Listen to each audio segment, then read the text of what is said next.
So we will continue with our series, yung new breed without greed. Kasi ito yung ating kailangan malakaran because the society needs the new breed of leaders without greed.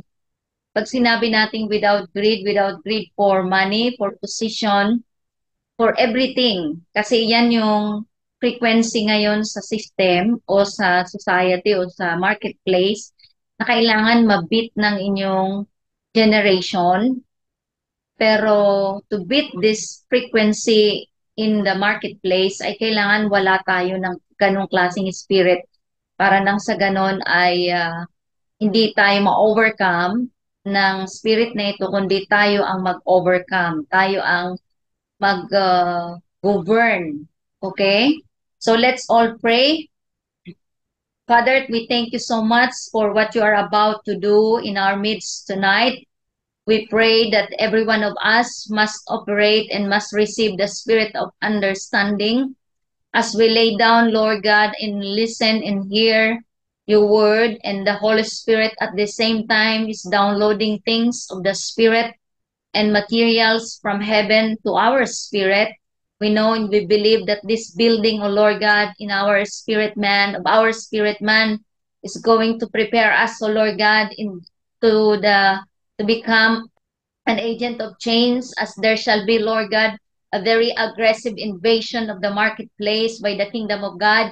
We are going to be an agent who is going to be sent and positioned by the kingdom of the Lord in this hour and this season, that this finishing generation is going to learn how to pace with the Holy Spirit, and they're going to learn how to beat the system of this world in Jesus' name, that every one of us, oh God, will learn how to operate as men of spirit, men of the spirit, and we are going to operate as men who operate in the discernment, gift of discernment of the spirit.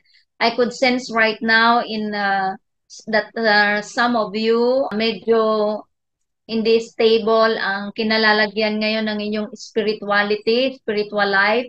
Fix it right now while you are listening to this finishing generation session.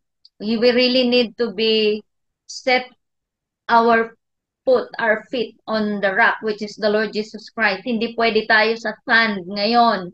The volatility of the market and the volatility and the erratic change in the atmosphere of what the season is now entering. Yung papasukan nating kapanahunan, ay it's not easy, hindi madali, pero the provision and the dynamic that God is bringing us into is that we need and we must operate in the dimensions in dynamic of the kingdom. We are in a crucial and critical situations as the generations of today, but there is a provision from heaven, and that is by the word. That's why we really need to not just to listen to God's word, but learn how to take heed to what God is saying unto the church right now. Kasi kung hindi tayo kung maging casual tayo at hindi tayo matutong mag-take it, hindi tayo matutong mag-listen, yung listen with heeding, okay? Yung totoong pakikinig, hindi familiar. Kasi kung maging familiar tayo, magiging very irrelevant tayo sa move of the Holy Spirit and the kingdom of God, the dynamic of the kingdom of God. Akala mo lang konektado ka sa kingdom pero wala pala. Hindi pwede tayo dun sa assuming and presumptuousness. Amen? So let's be in the spirit right now. Do not be natural. Do not be casual. And I am appreciating all the parents who are together with their children na tumatanggap ng espiritu ng understanding, hindi lang ang isa, kundi may equalization tayo sa panahon ngayon. Because kung meron mang mag-invade sa marketplace, walang iba kundi ang kingdom. Tayo. Ikaw yon, as a part and parcel of the body of Christ, the church kingdom. Ikaw yon, hindi ang worldliness. Dapat nandun tayo sa posisyon na we are we are being positioned by the Holy Spirit and by the Word to really invade the domain of society, strata of the society, carrying the life of Christ, carrying an instruction, carrying a mandate from heaven to really invade this marketplace with the heaven's culture or kingdom lifestyle and culture.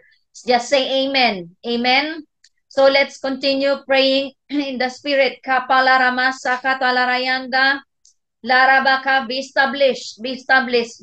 No more insecurity, no more confusion. Pull down every confusion. Beat that confusion right now, because when we are confused, we cannot stay put to what is the right thing. Okay, move up from that spirit of confusion to the place where clarity is there, may clarity. Dapat doon tayong pumosisyon. Amen? So, Clara baka sa katalarayan, talk to the Holy Spirit. Allow the Holy Spirit to download things in our spirit and allow the Word to have clarity in our mind, in our spirit right now. I could sense that meron sa inyo ng mga hindi stable. Ang stability ng standing with God ay may problema pa. Ngayon, settle this right now, once and for all. Mean business with God. Huwag kayong maging familiar, huwag kayong maging religious lang na porke nakapag-church, porke na-obey si mami ng 3 utos, yung another 3 utos at instruction, maging familiar na. Hate this kind of position and attitude, because that is not acceptable anymore to the kingdom protocol and to the kingdom government. Remember, we are already entered into kingdom government. We already entered into the kingdom society. Now, in the kingdom, there is protocol. Ang lahat ng protocol na binababa sa church ay spirit yan. Proper chain of authority. We need to be under covering. We need to be under authority, because we cannot invoke authority. We are not under authority. Napakahalaga nito para maproteksyonan tayo. Yung honor and respect na baseline ng the way we relate, the way we behave, the way we transact in the marketplace, at home, lalo na sa bahay, yun ang pinakauna, lalo sa marketplace. So, kailangan ma-practice natin ito. Maliwanag ba? So, hindi tayo nakakatuloy-tuloy ng ating panalangin, because sagap na sagap ko sa spirito, may iilan dito na hindi talaga establish ang kanyang kinatatayuan. May pag-apa kayo sa sand.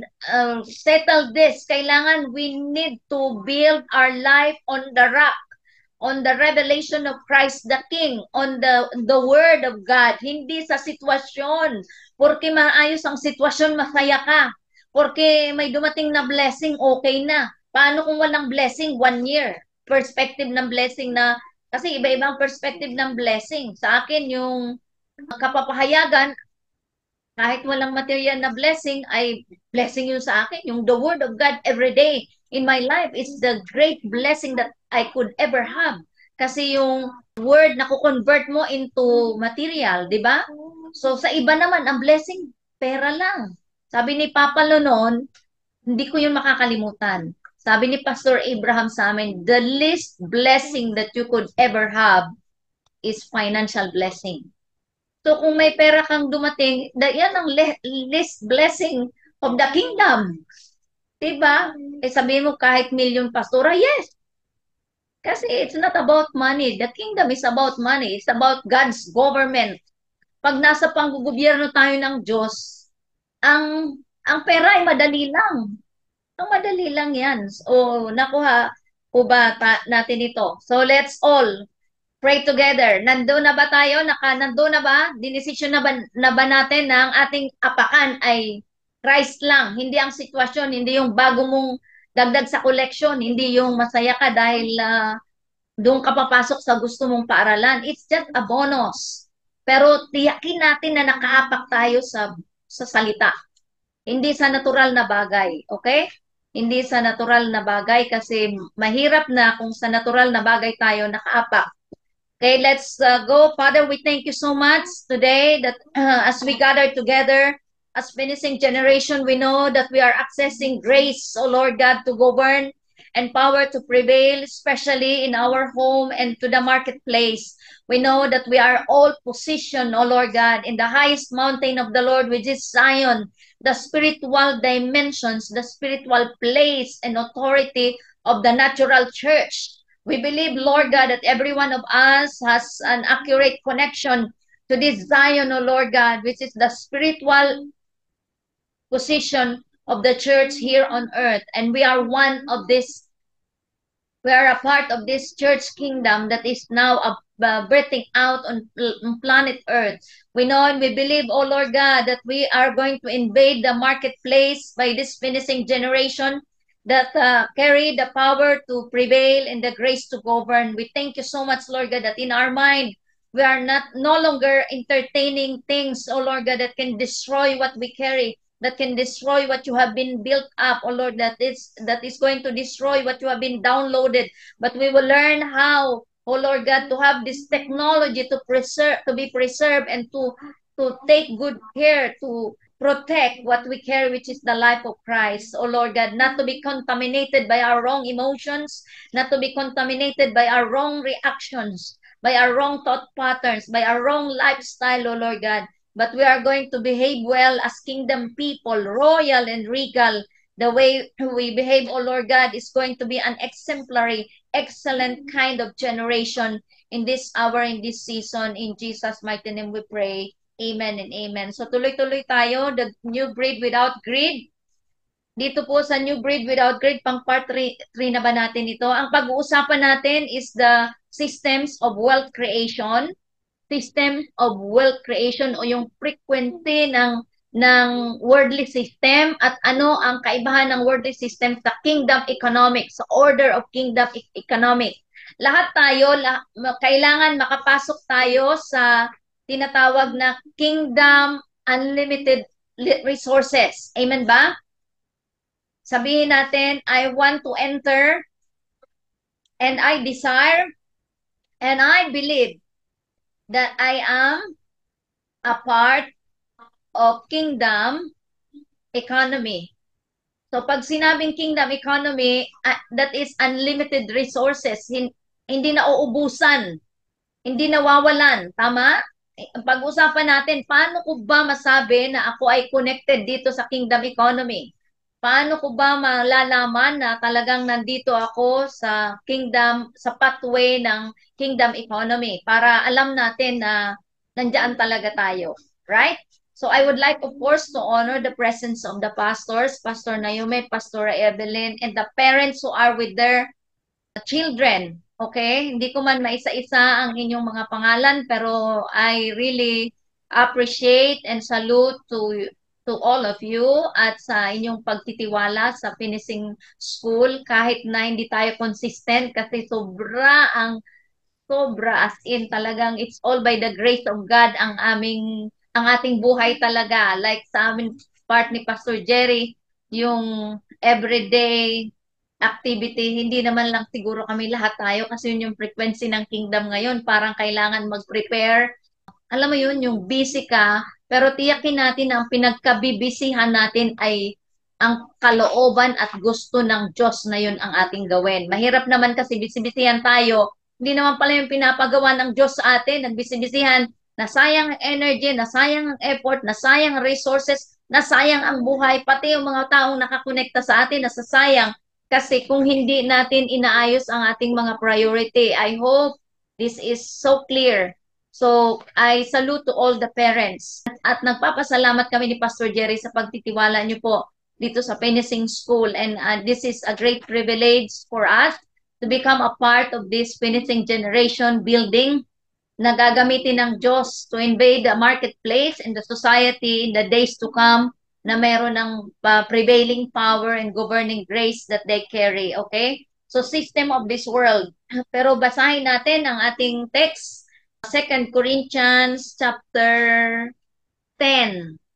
2 Corinthians chapter 10 verse 3. Verse 3 to 6 muna tayo. Ang gagamitin kong version ay yung The Message. So the world is unprincipled. Grabe ano? Yung system. Pag sinabi ng Bible, the world, it's the system. yung pamamalakad ng sistema ng mundo. The world is unprincipled. It's dog eat dog out there. Grabe. Madumi talaga. The world doesn't fight fair, but we don't live or fight our battles that way. Never have and never will. Amen. The tools of our trade aren't for marketing or manipulation, but they are for demolishing that entire massively corrupt culture. We use our powerful God tools for smashing warped philosophies, tearing down barriers erected against the truth of God, fitting every loose thought and emotion and impulse into the structure of life shaped by Christ. Our tools are ready at hand for clearing the ground of every obstruction and building lives of obedience into maturity. Tuloy natin hanggang 7 to 8. You stare and stare at the obvious, but you can't see the forest for the trees. If you're looking for a clear example of someone on Christ's side, why do you so quickly cut me out? Believe me, I am quite sure of my standing with Christ. You may think I overstate the authority He gave me, but I'm not backing off. Every bit of my commitment is for the purpose of building you up, after all, not tearing you down. Ito ang sabi ni Paul sa mga taga-Corinthians. Kung mapapansin natin, in-explain niya doon ang galawan sa marketplace, sa mundo. Ang system of this world is run by demons. At sino ang God of this world? Mammon. Yung pera. Kaya ang nagtitiwala, sino pa sa inyo ang nagtitiwala sa pera? Ibig sabihin, ang Diyos nyo Mammon, God forbid, and be delivered from that in the name of Jesus. Amen? Kamuhian natin, sabi natin, hindi kamuhian ang pera. Ang sabi, ang pag-ibig sa pera, yun ang root of all evil. Take note of this. The love of money, not money itself. Because money is a tool. Money can be used powerfully as a tool to finish our mandate strong. Amen? But to love money is the root of all evil. Yan doon yan sa Timothy. Para tingnan natin, iklarado natin. Kung mayroon pa man dito na ang tiwala ay sa pera, mag-shift na tayo, mag-crossover na tayo. Ang tiwala lamang ng mga finishing generation ay walang ibang pagtitiwalaan kundi ang Diyos at ang kanyang salita, hindi ang pera. Amen? Hindi po ako galit, pero galit ako dito sa ginagawa sa marketplace ng Diablo. And hindi kayo nito dapat mag-govern, hindi kayo nito dapat ma-influence, hindi rin ito dapat ang inyong maging portion, kundi lahat tayo matutong mag-prevail without greed, without loving money, because the God of this world is so aggressive to influence your generation, and this must not happen, not on our watch. Hindi pwedeng malamon tayo ng kung ano ang sa sistema na mali. Hate this kind of system because the kingdom of God is about to enter to the marketplace, and that is through you and through me.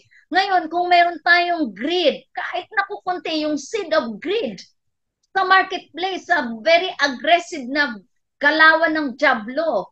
Kung hindi tayo strong at kung meron sang sabit sa atin ang greed, malalamon at malalamon tayo. Akala natin wala, pero meron. So this must not be our portion. Amen? Kaya nga, we need to stand against corruption. We need to win by righteousness. We really need to win by righteousness. Nalaman ko, furthermore, ang galawan sa marketplace nitong lakad namin ni Pastor Jerry. It's not it. 1 Timothy chapter 6 verse 10. Tingnan natin. Mag-umpisa tayo sa 9. Sa The Message muna tayo, tapos lilipat tayo sa New Living Translation. Okay? But if it's only money these leaders are after, they'll self-destruct in no time. Lust for money brings trouble and nothing but trouble. Going down that path, some lose their footing in the faith completely and live to regret it bitterly ever after. Amen. Sa New Living Translation, makita natin ang sinabi ni Paul kay Timothy sa verse 6. Chapter 6, verse 10. Are you there? Mag-umpisa tayo ng verse 9.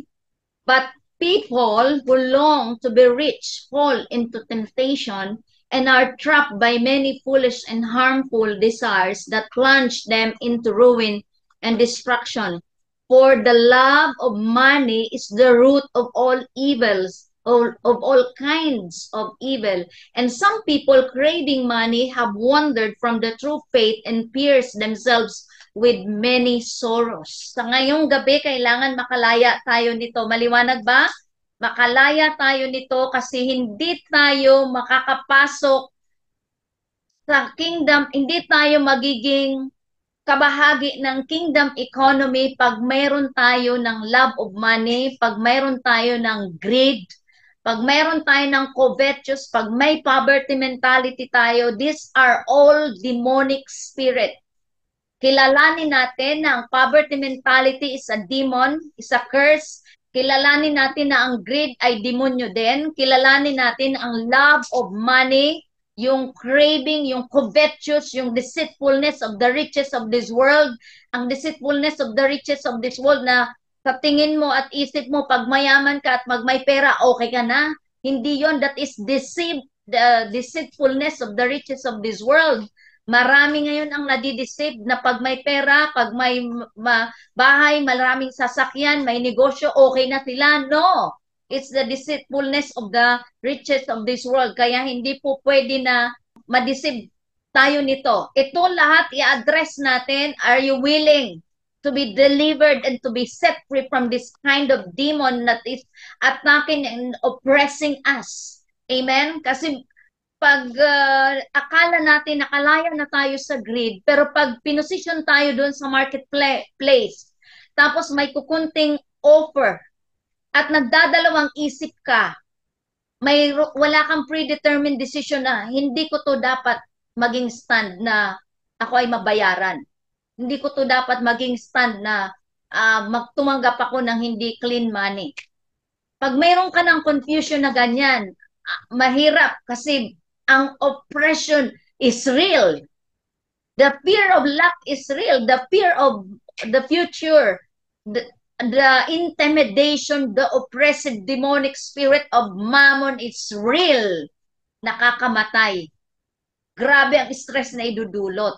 Hindi pwede yun. Hindi po pwede mangyari sa generation mo niyo. But you need to be strong enough more than what you think, that the strength that ang iniisip natin strong na tayo. Kailangan magpaka-strong pa tayo dahil pag pinosisyon tayo ni Lord sa marketplace na ang nagpapatakbo ay demonyo. Grabe. Hindi basta-basta. We really need to be strong.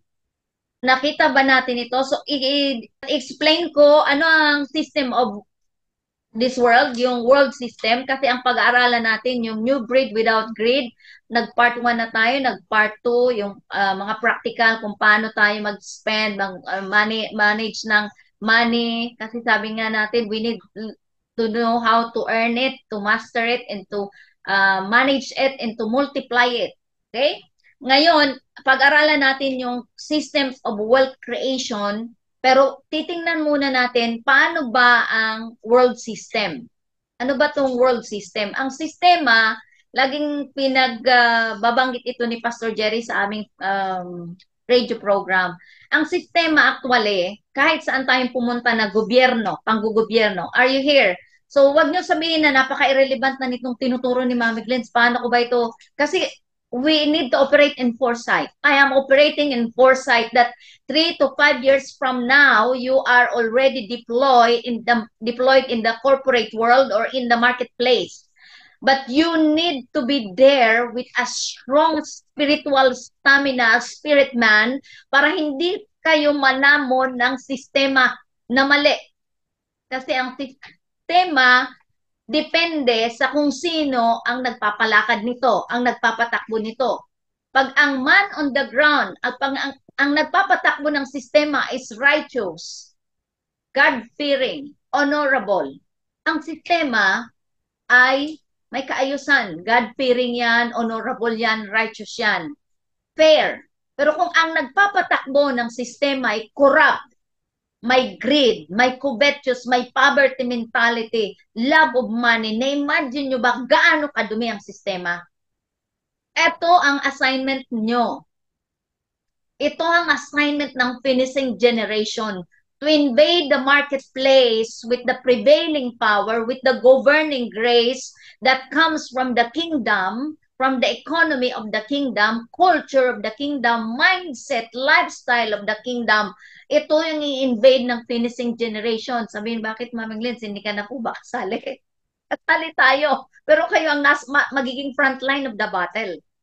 The battle that you are about to face is not easy battle. Kaya nga, ngayon pa lang matuto na tayong ipanalo ito sa spirito.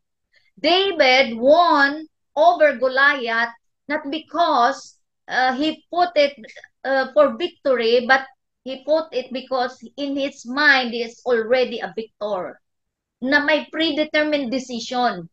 Kaya nung kami ni Pastor Jerry ay naglakad, mayroon kami ng opportunity. Kaya nga sabi ko, naunawaan ko lalo itong ituturo ko sa sinisiris ko sa finishing generation. May nilalakad si Pastor Jerry na very crucial sa kanilang family, and kasama syempre sa covenant ng mag-asawa poproteksyonan mo ang asawa mo at papartneran mo talaga siya. So, lalakaran ko yon ang pagiging honorable wife to my husband. So, sinasamahan ko siya. At one of my role sa pagiging asawa ay syempre nandoon na yung given na yun, maging honorable wife tayo. Pero yung to protect the husband. So, sa marketplace talagang lakad namin. Nandun kami sa DPWH, sa realty.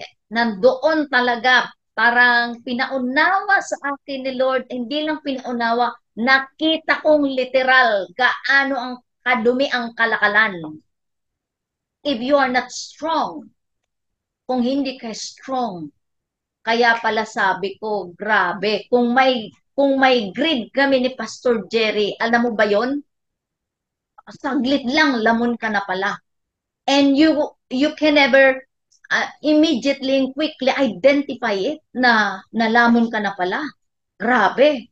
Pero by the grace of God, we come up clean and uncontaminated with this kind of demons in the marketplace. It's real. The oppressive atmosphere, the corrupted atmosphere in the marketplace is real. Nakita ko, pinakita sa akin ng every transaction that we have, pinapakita sa akin ng Panginoon na paano kung hindi strong ang mapunta dito kahit faithful sa simbahan pero hindi spirit man. Talagang yuyuko at yuyupi sa mamon. Kasi ang mga deal is not 1,000 but millions. At hindi lang 2-digit na millions, mga 100 millions. Oh my, sabi ko talaga naman. So, ang crisis na presente natin ngayon, it's not money. The crisis is honorable people in the marketplace.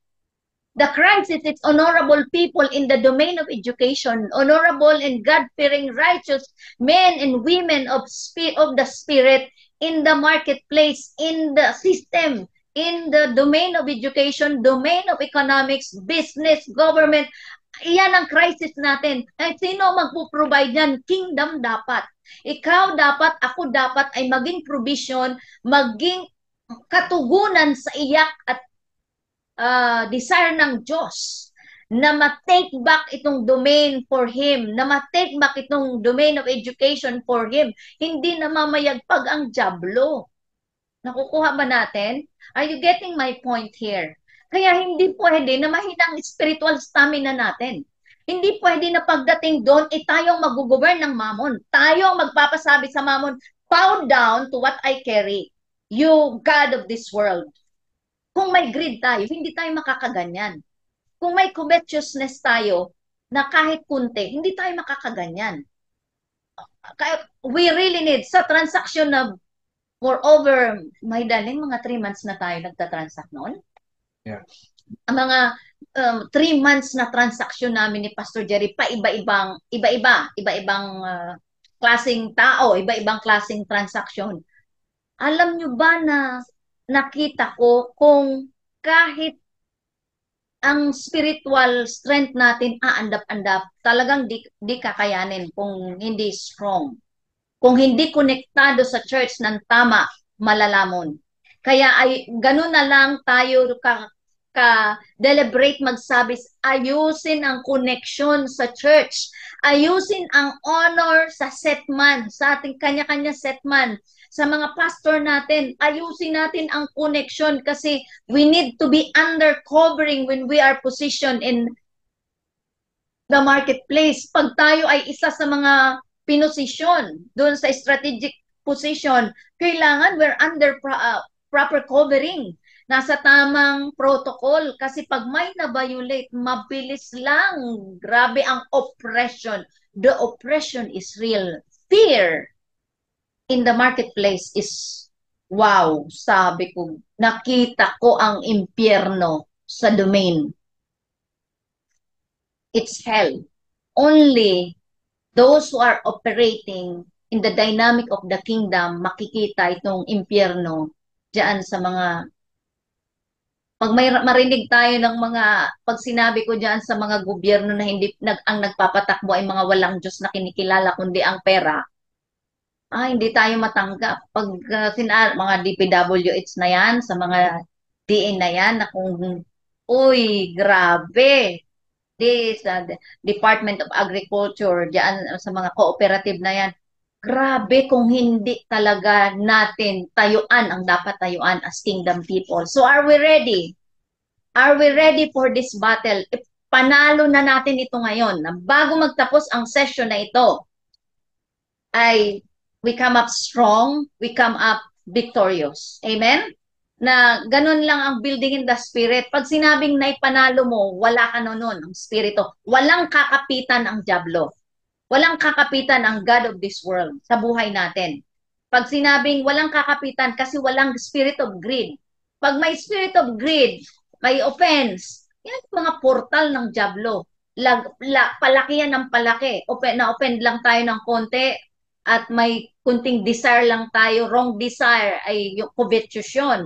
Wrong desire, yun lang ang seed na yun. Wrong desire, nag-desire ka ng ganito. Hindi naman yun ang dapat maging desire natin. Kasi ang pinaka dapat natin ma-desire is to be like Christ.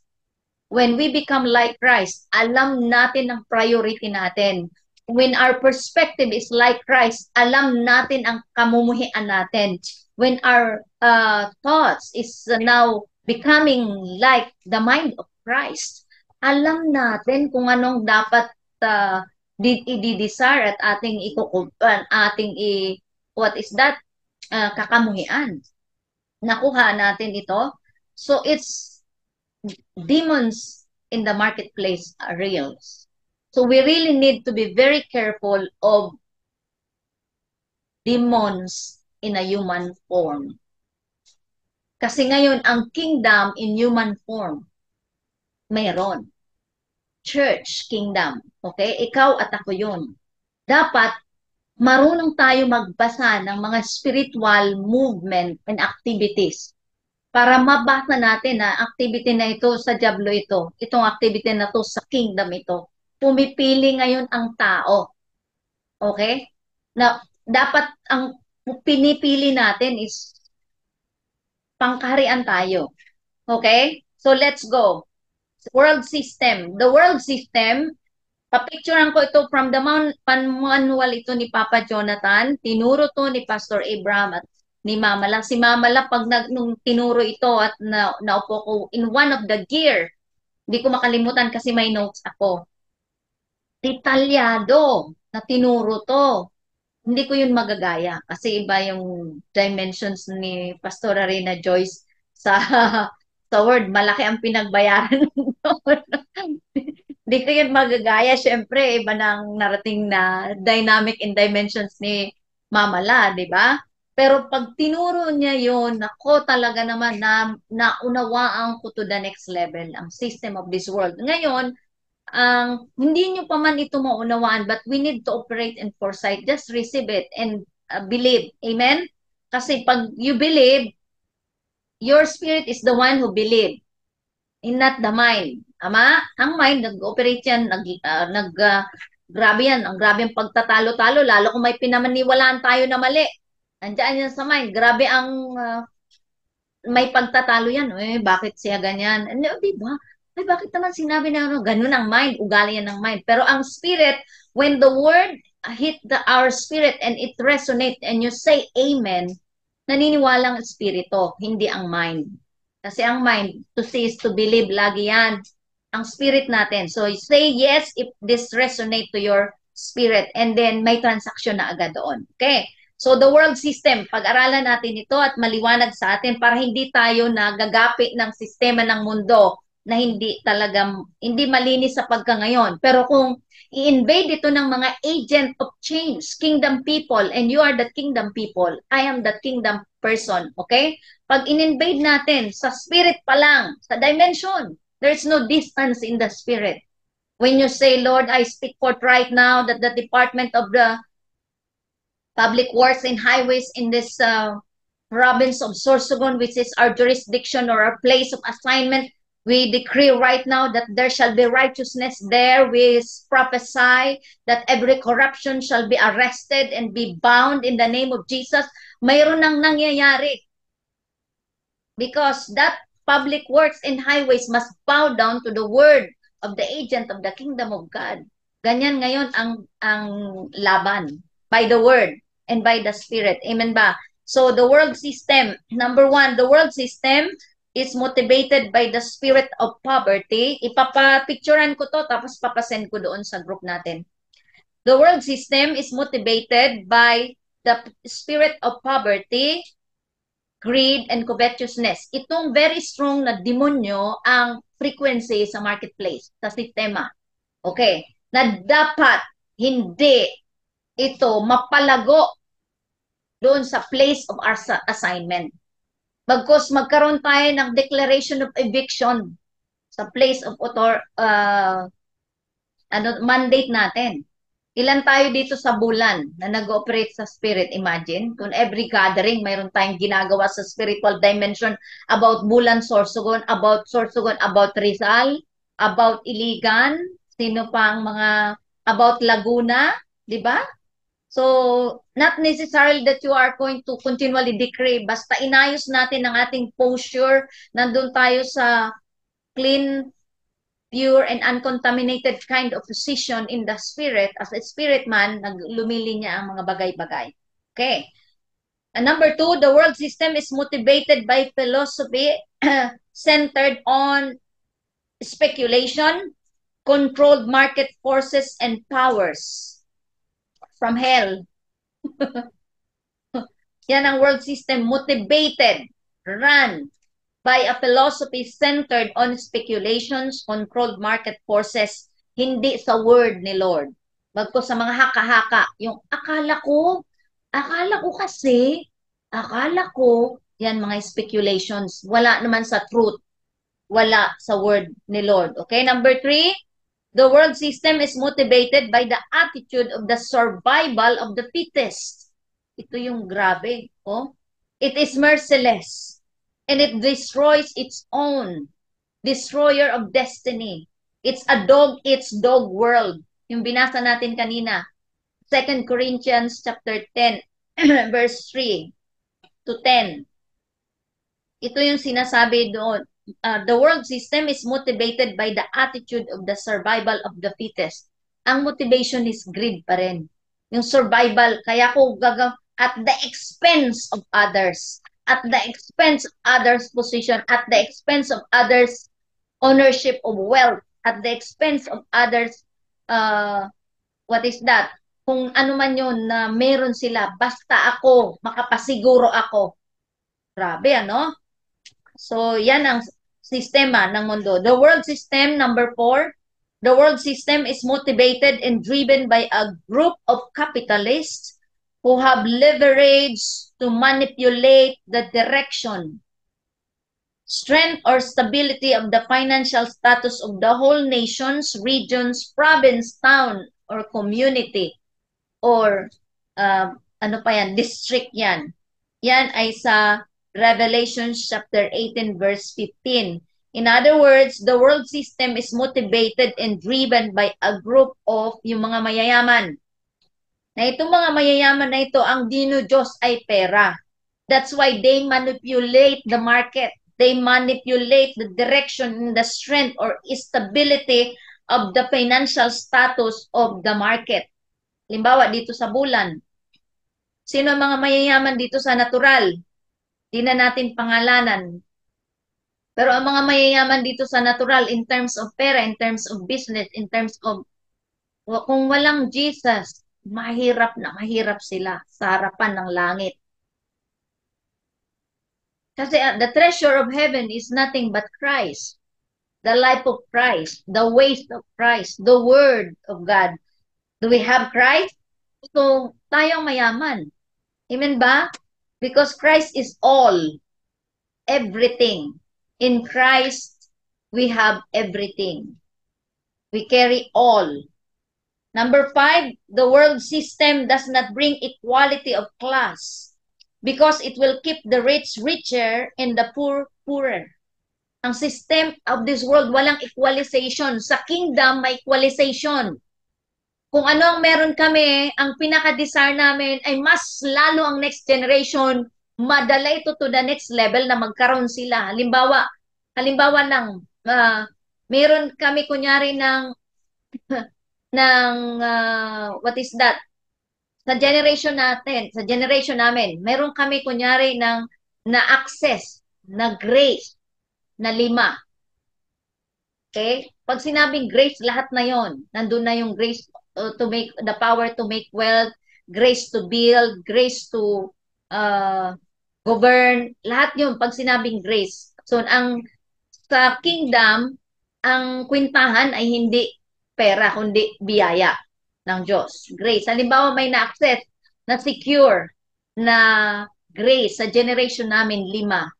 Ang desire namin, ako personally, ang desire ko, sa inyong generation, kailangan 15 ang ma-access at ma-secure yung graces. 15, the grace to power, the power to make wealth, the grace to govern, the grace to access things in the spirit, the grace to invade the society, the domains of society. Sa 15, na nakaabante kayo ng 2 level. Diba? Sa world, grabe, walang equalization. It does not bring equality because it will keep the rich richer and the poor poorer. Pag ganito, pag ganyan, mayaman patuloy nagyayaman, ang mahirap patuloy naghihirap.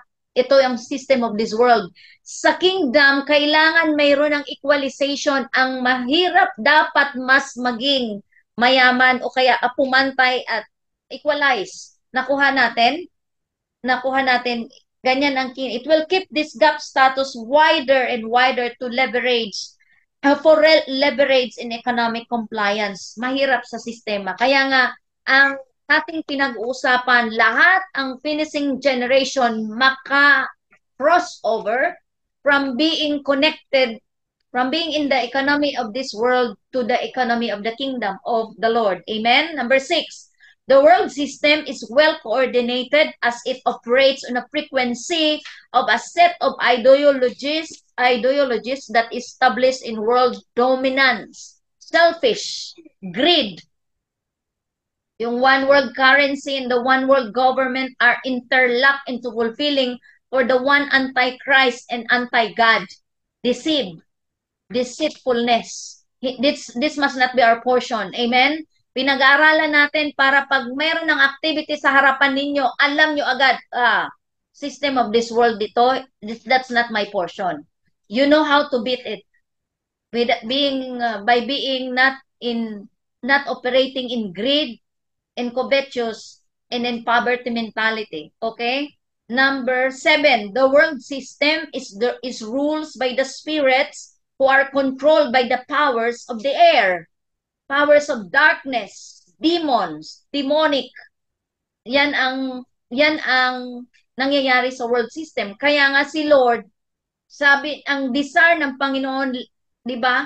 Sabi ni Christ, let thy kingdom come on earth in every domain as it is in heaven. Itong kingdom na binild niya, na plinano niya, na in-establish niya, kailangan maibaba sa lupa at ang magbababa nito ay those spirit men operating in discernment, operating and living in the culture of the kingdom, kingdom lifestyle, kingdom mindset, royal, regal. Pag pinosisyon ka, dinistino ka sa domain, halimbawa lawyer ka, engineer ka, pinosisyon ka sa domain, you are winning by righteousness. You are not affected by the greed, by the covetous, by the poverty mentality because these things has no hold on you because we grow the Christ in us. We mature the life of Christ in us. Amen? So this spirit influence keeps the people in the course of this world that has already been predetermined by the powers of the air. It's very dangerous when we do not operate as a spirit man at nandun tayo sa marketplace. So when the spirit of this world operate at di natin ma-discern, may danger. Kailangan alam natin, okay? Very, very oppressive. Very oppressive.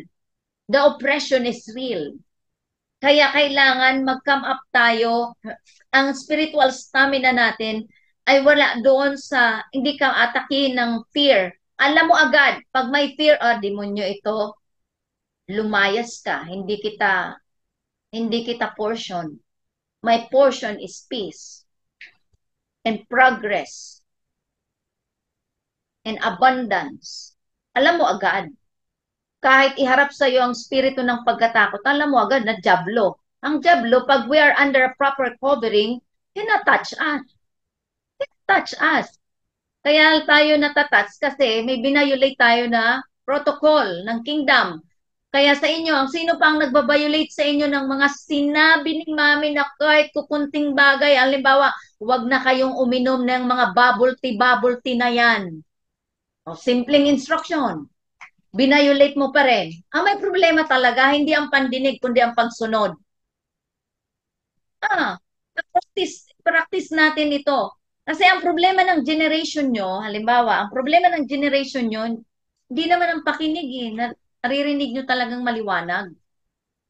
Naalala ko si Joanne nung 3 years old. Nandiyan pa yata si Joanne. Si Joanne on 3 years old, pinatest talaga kasi at 3 years old, kailangan ko talagang ibaba sa kanya ang obedience. Kasi very strong-willed ang mga bata. Mga very strong-willed. Like Celestine. Ang mga strong-willed na personality, kailangan very strong ang babali ng will na ito. Kaya, so, literal, pina-check ni Pastor Jerry yung hearing niya. Kasi sobrang napaka-hyper ni Joanne, bata pa. Since 2 years old, 3 years old, 4 years old. So, nung 3 years old siya, magti-3, pina-check ang hearing. Okay naman. Sabi ko, kailangan ko matuto magsumunod para mag-match ang pagsunod at pagpakinig o ang pakinig at pagsunod. Kasi marami sa generation nyo ang nakakarinig pero may problema sa obedience. May problema sa explicit obedience. Nakukuha? So, ito, i-match nyo ito, hearing and obeying, because you cannot build with God, with the Holy Spirit, by the Word and by the Spirit dimension. Kung may problema ang pagsunod nyo at familiar na kayo sa tinig ng mga nanay at tatay nyo, yung sinabi lang, anak, maging good steward ka naman sa bagay na ito. O anak, wag ka munang magpaligaw. Anak, wag ka munang manligaw. Yung mga bagay na yan at naging familiar kayo, you are violating principle already of the kingdom at kayo ay mag-i-invade ng domain.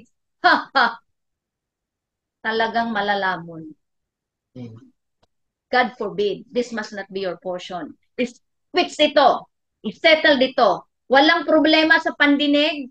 Kaya nga, si Celestine dito ngayon, tinest talaga namin ni Tita Nor. Celestine, let's try. If your hearing is right, Okay, when I say come up, Celestine, come up. Okay, step forward, step hanggang sa pinakamaliit na nabo. Celestine, go back, hanggang sa walang problema, nakakarating maliwanag. So, ang problema may ang pagsunod. Kaya sabi namin, fix, because ang pagsunod, pag naging familiar ang spirit natin, sa akala natin hindi protocol ng kingdom, may problema. You are putting your life under curse. Kasi tumaas na ang dimensions. Ang hindi pagsunod, ibig sabihin, pinasa sa ilalim, a declaration na pinasa sa ilalim mo ang sarili mo sa sumpa. O sino ang gusto niyo? Pag sinabi ko taas ang kamay ng gusto nun, wala sa inyo magtataas ng kamay kasi wala sa ating gusto na mapasailalim ang ating buhay sa sumpa. Pero maraming gumagawa, maraming nagre-response na ang response at ang declaration ng kanilang action ay pinasa sa ilalim ko ang buhay ko sa sumpa. Uy, kaya may problema. Can we fix this right now? Fix this the soonest way possible. Ano ba ang mga inutos ni mami, ni tatay, ni daddy, ni nanay, ni papa, ni mama na talagang hanggang ngayon binabiolate ko? Kaya walang prosperity sa spirit nyo pag ganito. Okay, paano tayo magiging agent of change kung tayo nga ay di nababago? Simple principle. And we cannot invoke authority over demons na mayroon tayong binabiolate. No, we cannot. Pagdating doon sa marketplace, pag hinarap na sa'yo ang mammon at may binayulate tayo na principle na sinabi ni mami o ni daddy o ni papa ni mama, you can never fight head-on with mammon kasi may violation. Can we fix this? Once and for all, hate disobedience, hate familiarity, hate this because we can never be used as agent of change, as carrier of kingdom protocol, carrier of God's government to the domain. Tingnan nyo lang, alam nyo ba, ang pinaka-desire ni Paul na panahon ng generation, kayo yun. Kayo yun. Tapos ito ngayon na privilege sa inyo, ay sasayangin nyo kasi mas gusto nyong mag-disobey. Mas pinili nyong mag-disobey. Mas pinili nyong hindi i-honor si daddy o si nanay o si tatay. Mas pinili nyong maging worldly. Tapos i-expect nyo na tutugunin ang Diyos ang ating mga desire. Eh, hindi yata much. Can we fix this for once and for all ang bagay na ito? Nakuha po natin. Siyempre, hindi ako galit. Hindi ako galit. In fact, mahal na mahal ko kayo. Hindi nyo lang alam kung paano ko kayo ipanalangin. I always cry before God. And then sabi ni Lord, why you are crying? Partner tayo dito. Why you are crying? Sorry, Lord. Kasi hindi ako nagiging mature. Very emotional pa rin ako when it comes to the life of this finishing generation or the generation. Dahil if you could, sabi ko nga sa inyo lagi, if you could just see what I saw in the spirit dimension, hindi kayo magiging familiar sa mga binababa sa buhay nyo na salita ng Diyos. Dahil 3 years, within 3 years, may makikita kayong result na sasabihin, tama pala, kaya pala si Mama, kaya pala si Mami Glens, kaya pala si Pastor, ganito na lamang ang mga passion at ganito na lang ang mga intense ng kanilang mga pagpababa ng panggogobyerno ng karya ng Diyos kasi nakita nyo na. Pero ang pinakamasaklap, kung dumating na ang infrastructure ng kingdom sa ground na on earth, infrastructure, literal, tangible infrastructure of the kingdom, pero hindi kayo nakasama. Oh my. Kagaya ng mga kakilala ko, marami akong kakilala na hindi nakasabay sa galaw at kilos ngayon ng Holy Spirit. Kawawa, pero wala naman tayong magawa. Pinili nila yon.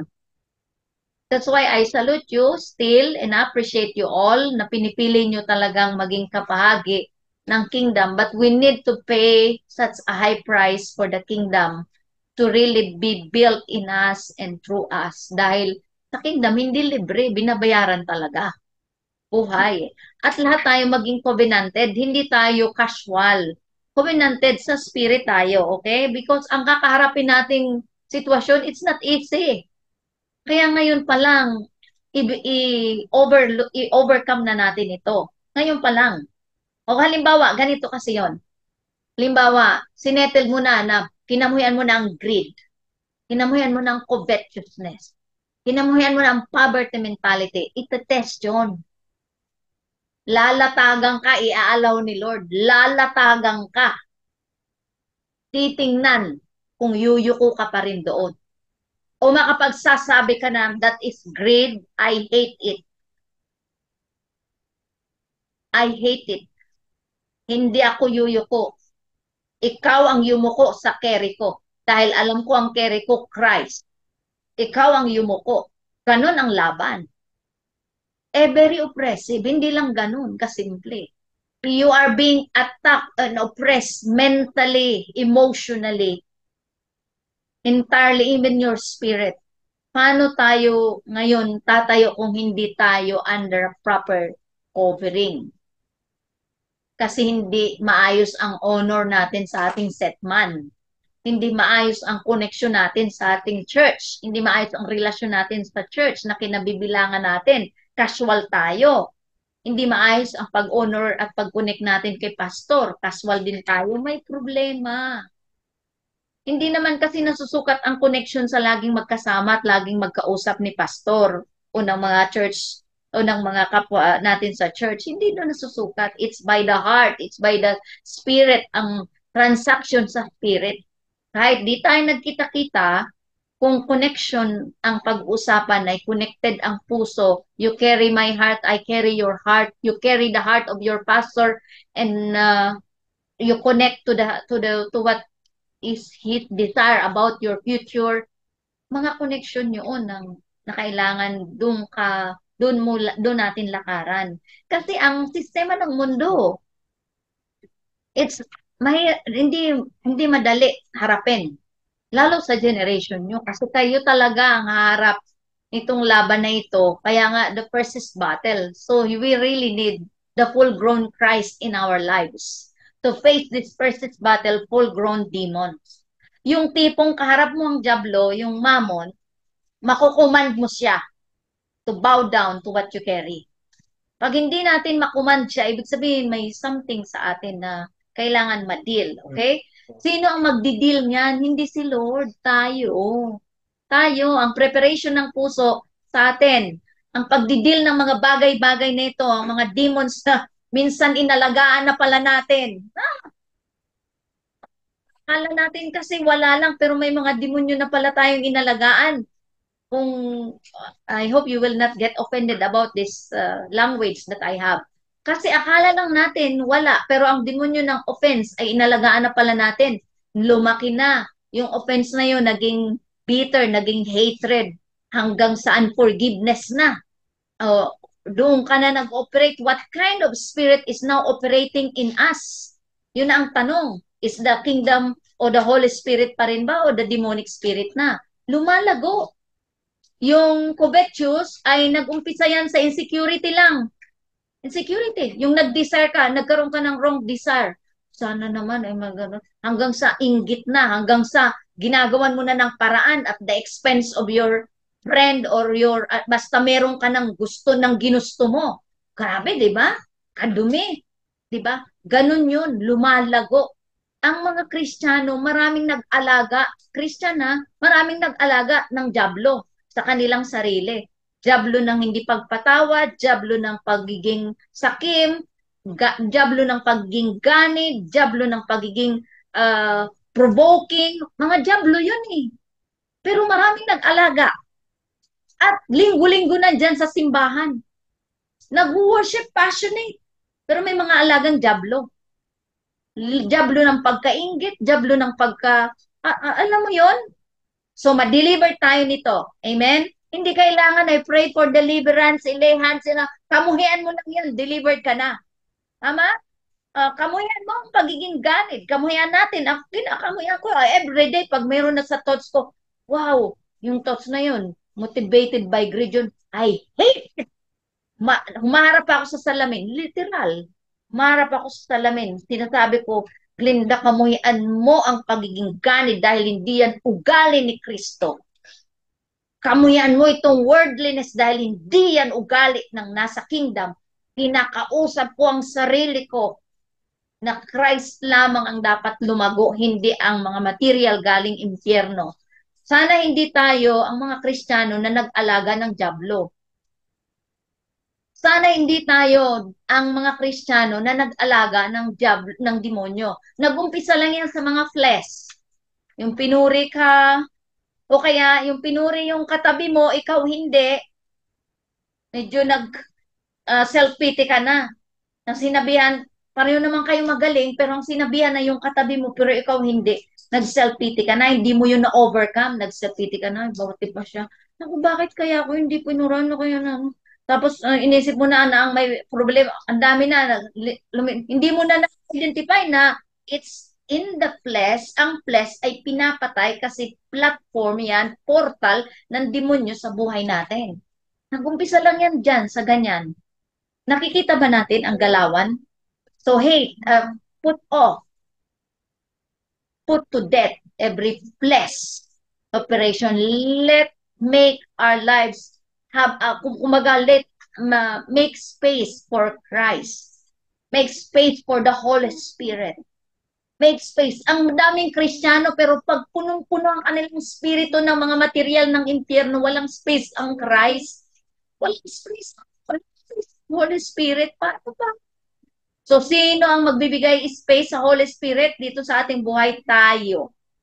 Kaya ngayon, ang espasyo na inuukupan ng mga material ng impyerno, inuukupan ng self, inuukupan ng flesh, na portal ng impyerno at diablo, yan ay alisin natin at magbigay tayo ng espasyo sa banal na spirito para makagalaw at maka-build ang Holy Spirit with our consent, yung free will natin, ay yung volition natin, para may acceleration na magaganap. Nag-sidetrack tayo, pero natulungan ba tayo noon? Okay? Number 8. What time is it now, my darling? 7:30.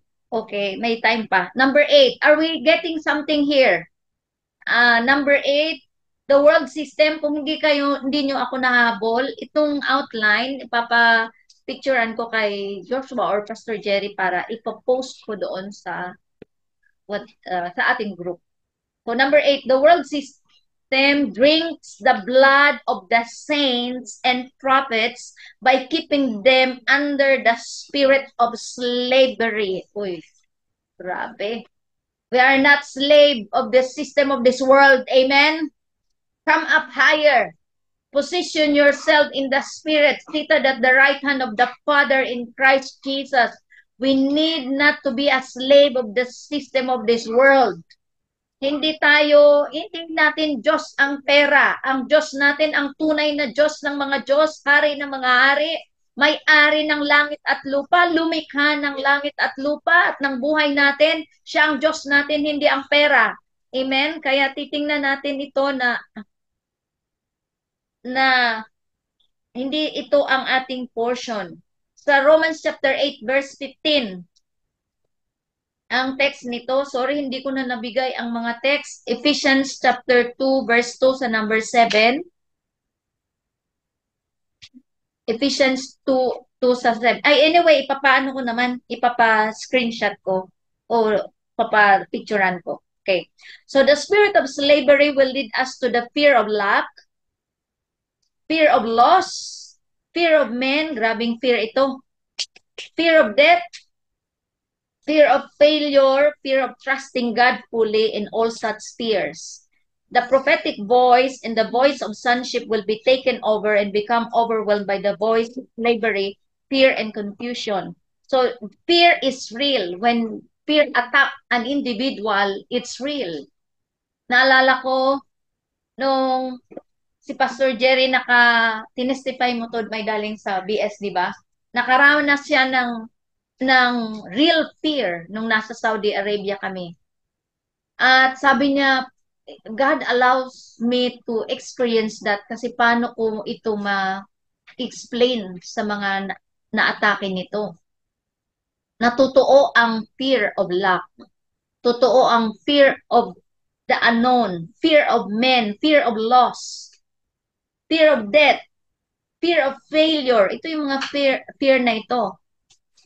Pero alam mo ba na buti na lang, ano lang, minutes lang yung darling, di ba? Nang ma-realize mo ay he come up higher and he overcame by the grace of God, by the goodness of God, those fears na hindi dapat maging portion ng inyong generation. Amen? Kasi hindi yan ang plinano ng Diyos sa iyo at sa akin.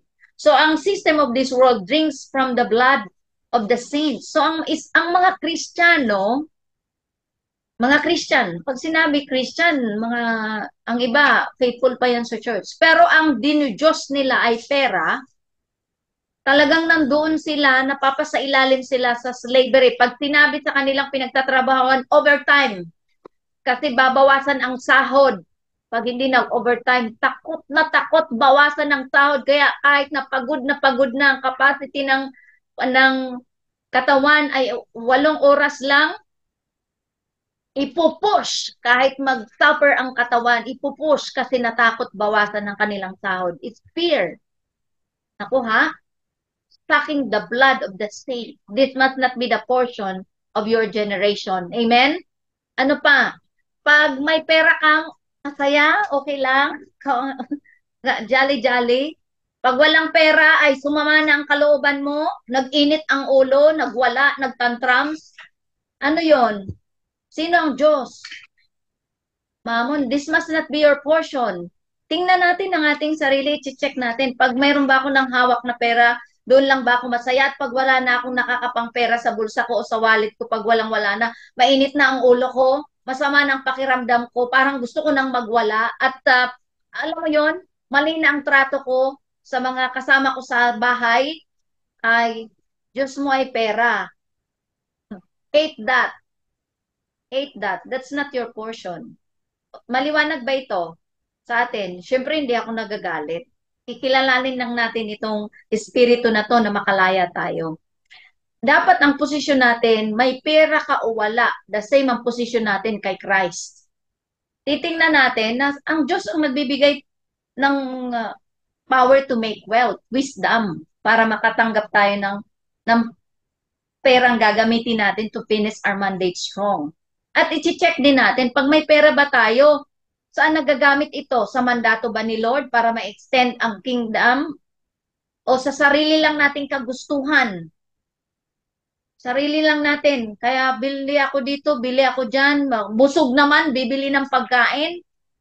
Uy, marami akong na-observe sa generation nyo. Timbawa, sa mall ako, I'm very observant sa generation nyo kasi tinitingnan ko yung mga karakteristik. Marami akong na-observe sa generation nyo, lalo yung mga younger generation. Sa tingin ko, busog naman sila. Bibili na ulit ng pagkain. Makabili lang. Kakakain lang, hindi pakinggan ang katawan na busog naman talaga ako, I'm filled up, pero bakit gusto pang bumili ng another kakainin? Ah, bibili ulit. Pakinggan, learn how to listen well to our body. Pag busog naman, wala, wag nang bumili. Sabi na muna yung pambili, maka-extend yan sa susunod na kainan. At makita natin, minsan, pag ang generation nyo o kaya sa mga edad nyo, pag gusto mong bili ng bili, labas ng labas, emptiness yan. Only the Word and God can fill that emptiness. Pause. Chillax. Chill out. Mag-reflect.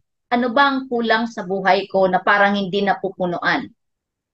At ang ginagawa mo, gusto mo lagi lumabas. Halimbawa, meron ka ng longing lumabas, mag-malling, akala mo mag-unwinding ka. No, actually, ang kulang ay emptiness yan.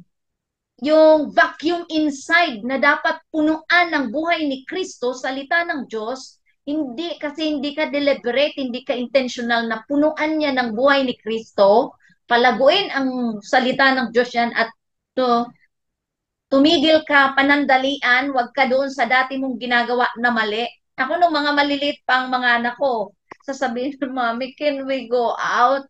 And then we will go out to what? To just relax there. Are you not relaxed at home? What's the problem? Yun na, meeting yun. Ang kasunod nun sa may solemn assembly kami, sasabihin ko sa kanila, hindi mo kailangan lumabas para pumunta ng mall.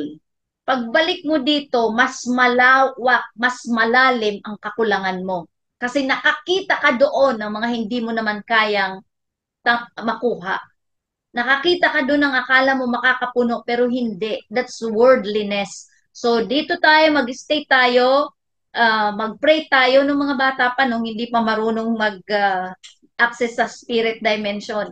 Sasabihin ko, allow Christ, allow the Spirit of God to fill you up with spirit of contentment. Kasi dadalin sa pagkain, ngayon lalo na, dadalin sa mga bubble tea na yan, sunod-sunod yung bili ng mga bubble tea na yan. It's emptiness. Kawawa ang katawan nyo. Kasi lalasunin na yung mga chemical na yan.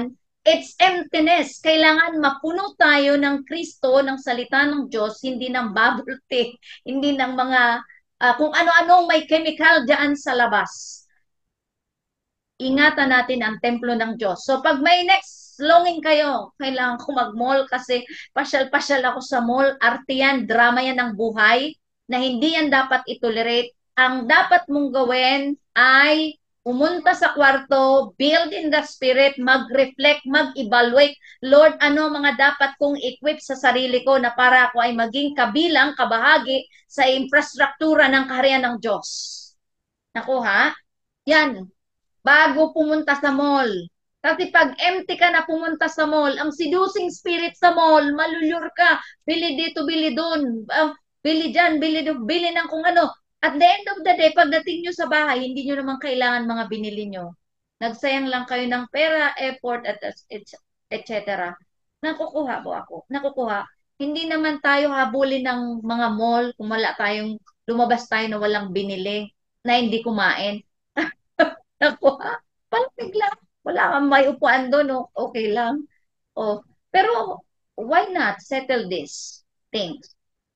Nagsabi lang ako, nagbigay lang ako ng mga karakteristik na ito ay emptiness yan, punuan yan, dapat ng banal na spirito. Naniniwala ba kayo that the Holy Spirit is a persona, na naniniwala ba tayo na buhay ang Diyos, buhay ang banal na spirito, presente ang banal na spirito? Kung naniniwala tayo, bakit di tayo magpagamot diyan sa longingness, diyan sa emptiness na dinadaan nyo sa malling, dinadaan nyo sa pasyal dito, pasyal doon, kain dito, bili niyan. It's actually an emptiness. Subukan yung pumunta ng mall na full kayo, actually di kayo magdi-desire pa mall pag puno kayo ni Kristo. Pupunta kayo doon kasi may importante lang na dumaan lang, but you are not affected by these things na kailangan bumili tayo niyan, kailangan mag-evaluate, mag-evaluate. Ako mayroon ako na, okay lang ba, ikwento ko to. Ako mayroon ako kasi ng ginagawa nung sa Saudi pa kami. Every 6 months, I do an inventory at home. Mayroon ako ng 3 category. Ang mga i-dispose kasi hindi naman na kailangan. Mayroon ng mga itatabi kasi for future. Mayroon ng pwede ipamigay. Okay, category. I always do it. 6 months. Consistently, every 6 months, mag-inventory ako ng ganun. Okay, dito sa pwede, sa itatabi kasi for the future, nandyan yung mga notebook, pencil na lalagay ko yan sa isang cabinet kasi marami kaming cabinet doon na malalaki sa bahay namin sa Saudi Arabia. Mayroon ako ng nilalagayan. Pagpasukan, bago bibili ang mga bata, mga anak ko ng mga bata pa sila, sasabihin ko, go back, those mga na-inventory, titingnan nyo, ang wala doon, yun lang ang bibilhin. Pag may binili kayo, pag may binili kayo na nandoon, babawas yun sa ibibigay sa kanila. Ganyan. Ako, ah, pag, pero hindi naman nila ginagawa. Ang binibili lang talaga nila yung wala doon sa, halimbawa may notebook kami ng mga tinabi kasi sumobra, ballpen, color pencil, ang mga crayons, pag sumobra, kahit luma, alam nila yon na pwede pang gamitin, hindi dapat yun ikahiya. Kasi paano tayo pagtitiwalaan ng resources of the kingdom kung hindi tayo steward sa mga maliliit na bagay? Pinababalik, alam na nila sa Ulado, si Joanne sa Ulado yun, kasi tinutulong ko siya noon pag-inventory para ang stewardship ay ma-build up sa generation nyo, sa kanila, na hindi porke may pera, bili dito kahit meron pa sa bahay. At the end of the day, basura kasi ang mga binili na hindi naman kailangan. At nasayang kasi kung nagninegosyo at magninegosyo, yung mga binili sana, pwede yung dagdag sa kapital. Ganun ako mag-isip nung hanggang ngayon, lalo na kasi kailangan may stewardship tayo. So go back to that, yun na inventory at pag wala doon, saka lang bibili. Most of the time, meron doon, kaya hindi sila bibili. Kahit luma, hindi dapat hindi tayo affected. Pag luma yan, the more that it is for our leverage in advantage na meron tayo, hindi tayo. So ang ibibili, pinapatabi ko, is-save mo yan. Pag meron ng opportunity to invest, invest it. Kahit maliit. Pag sinabing investment, kailangan 100,000 million. Hindi, ang investment nag-uumpisa sa maliit. Nakukuha. Kasi pag anything na nag-start tayo big, monster yon. Ang kingdom, mag-umpisa lagi yan sa maliit, nagpapalaki, nagbi-build up. Pati ang savings, ang savings build up, nag-umpisa sa maliit. Tanong, sa mga kasi consistent ako, at least so na yung tinatanggap, halimbawa may tinatanggap kami ni Pastor Jerry, consistent ako, pag tumanggap ngayon kunyari ako ng love gift, halimbawa lang, kung tumanggap ngayon kunyari ako ng love gift 5K, tatanggalin ko dyan yung 30% kasi yung sa tithe, sa offering, and sa, what is that? Another 10. Another 15 ang tanggal ko kasi 20% yan isi-save ko para mayroon ng for investment. Kung mayroon ng project doon. Yung tira doon, yun doon ako mag-spend. Hindi ko sasabihin, ah, kulang na kulang ito sa amin. Hindi tayo pagkukulangin ni Lord. Tinatama lang ang spending. Yung tira, limbawa, 5K to 5, doon lang ako mag-spend. Pag ang sabon namin, doon lang. Ang ah, bibiling ulam, doon lang. Kasi may panahon naman si Lord na bibigyan ka, okay, doon lang. When we live above our means, yun ang hindi talaga stewardship. Kailangan we need to live below our means. Nakuha? Yung may savings allocated ka for savings for investment. That's how we manage. Kailangan, mas lalo pa kayo kasi madadala nyo to the next level ang management ng resources kasi mas may grace kayo to the next level sa bagay na ito. Pero nangyari po, hindi ka naman dinideprive ni Lord eh. Kaya lang naman tayo, ang 2.5 sabihin natin kulang na kulang kasi minsan marami tayong kapretsyo na hindi naman natin need na mag-evaluate tayo. Ano ang need talaga natin? Wala. Kami nga, pag nag-grocery, kasi hindi kami bumibili ng canned food. Mga noodles na yan, hindi bumibili. Yung mga, ano lang, natural lang na pagkain na, alam na, live food. Yung mga dead food, hindi natin bibilhin. Tama ba? I hope you are getting these things para foundation nito natin. Nakita na worthy tayo pagkatiwalaan ng resources of the kingdom dahil hindi tayo squanderer. Hindi naman tayo kuripot. Alam mo yon yung kuripot. Hindi naman tayo, pag may greed kasi hindi ka giver. Iba naman yung giver dahil manipulator. Maraming giver na para mag-manipulate. Grabe, basta ano pa yan. Sobra pa yan mamigay. Beyond your expectation pa magmigay kasi magmamanipulate and control. I hate that spirit. Iba yon. Iba naman yung palabigay kasi gusto bida-bida. Gusto mapuri siya. Uy, pala grabe naman kung iba naman yung spirit yon. Hindi tayo doon. Dapat yung giving natin is being led by the Spirit of God. Kasi we need to be governed by the Spirit of the Lord in giving, nakuha ba natin in all aspect. So ito ay sinabi ko lang mga pagmamanage ito ng resources on a very basic kind of management. Iba naman yung next level na lifestyle because sabi ko nga, we need to establish a lifestyle that is very easy to maintain lalo sa darating na panahon. Although di natin mararanasan kasi may bigay si Lord na provision sa atin ng open heaven kung accurate ang connection natin, open heaven, 20 years of open heaven, hindi natin mararanasan yung bleeding years na yan. Makikita natin ang mga nagsasuffer kasi hindi nakinig sa Panginoon, nag-violate ng maraming protocols, pero sa atin, personally, hindi natin yung portion. Kung accurate ang connection natin. Pero ganun pa man, kailangan natin mag-build up ng lifestyle that is very easy to maintain. Huwag kayong mag-establish ng lifestyle na komplikado. Ang daming mga kagulumihanan. Simple lang ang buhay na inaalok ng kaharian pero may abundance, may progress, may kapayapaan, may katuwiran, may kagalakan. Kung hindi ka na makatulog dahil sa takot, hindi yan kingdom. So anong gagawin? Cross over to the kingdom. Piliin ang kapayapaan. Pinipili. It's a choice. Tiningnan ko ang oras. May 7 minutes pa. Okay, saan na tayo? Number 9. Tapusin natin to hanggang 10 at sa susunod yung explain natin yung kingdom economic order or system at paano tayo makakonekta lahat sa kingdom economic.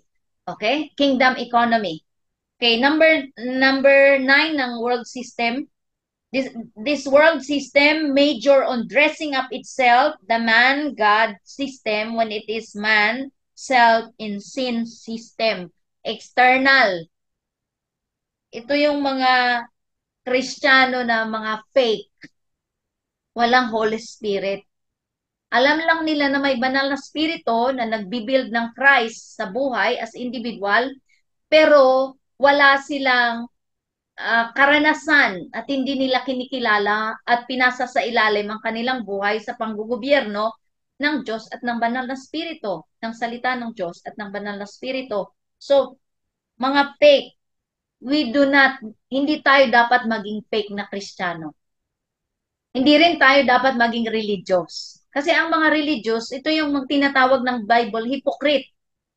Laman ng simbahan linggo-linggo, passionate kuno mag-worship, ang iba, ang gagaling pa mag-preach, mas magagaling pang dihamak sa atin. Pero ang pamumuhay ang gulo. Ang pamumuhay ay nandoon sa externalism lang. In other words, fake. Hindi natin yung portion. Amen? Hindi natin yung portion. Kailangan kingdom tayo. Okay, number 10, the world system cannot bring heaven on earth, but only make earth conducive for survival.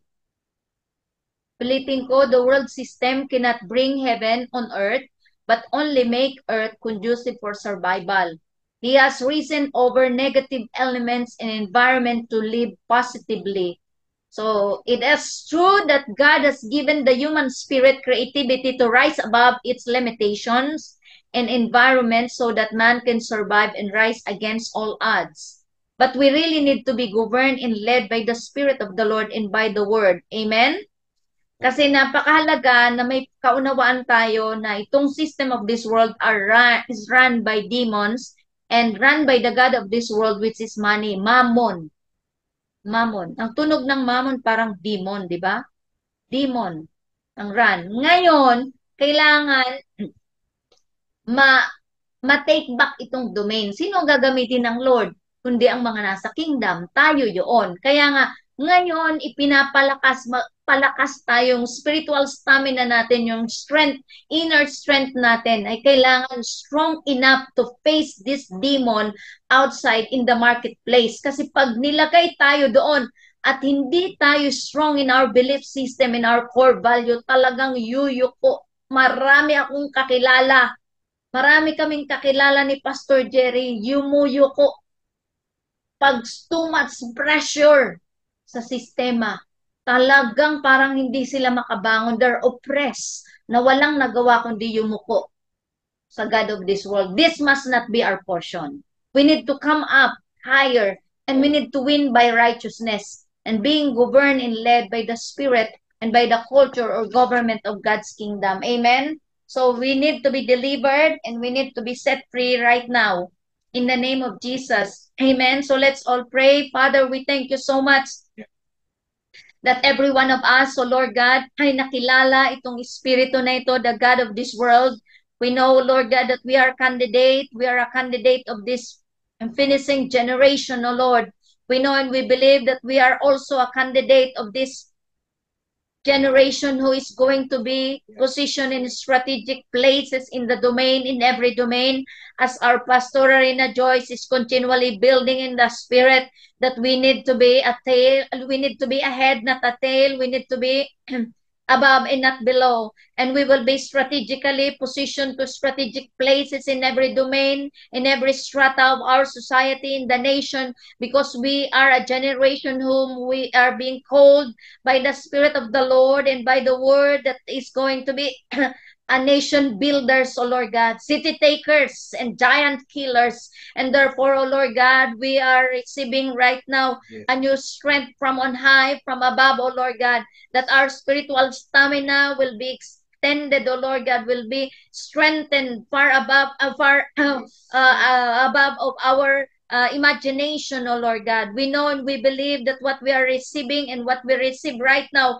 is, O Lord God, to be strengthened our spiritual stamina in our belief system, Lord God, will continually grow and fortified. Our inner man shall become more stronger like never before in the name of Jesus. And Lord, we are demolishing right now strongholds of speculations, fortresses, oh Lord God, in our mind in the name of Jesus.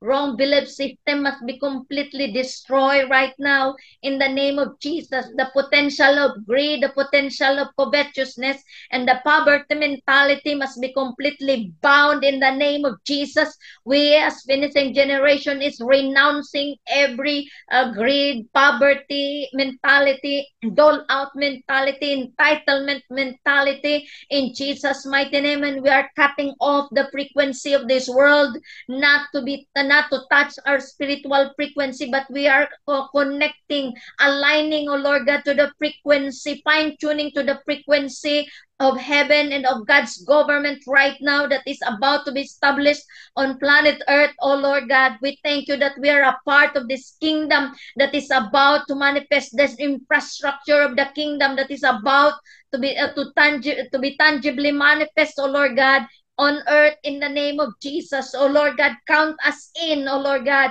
as finishing generation, oh Lord God, who will invade domain, bringing righteousness, oh Lord, carrying the life of Christ, even the government of your kingdom, oh Lord God, to every domain whom you have preparing us to be planted into in Jesus' mighty name. We thank you, Lord God, that the spirit of this God of this world has no touch, has no portal in our body.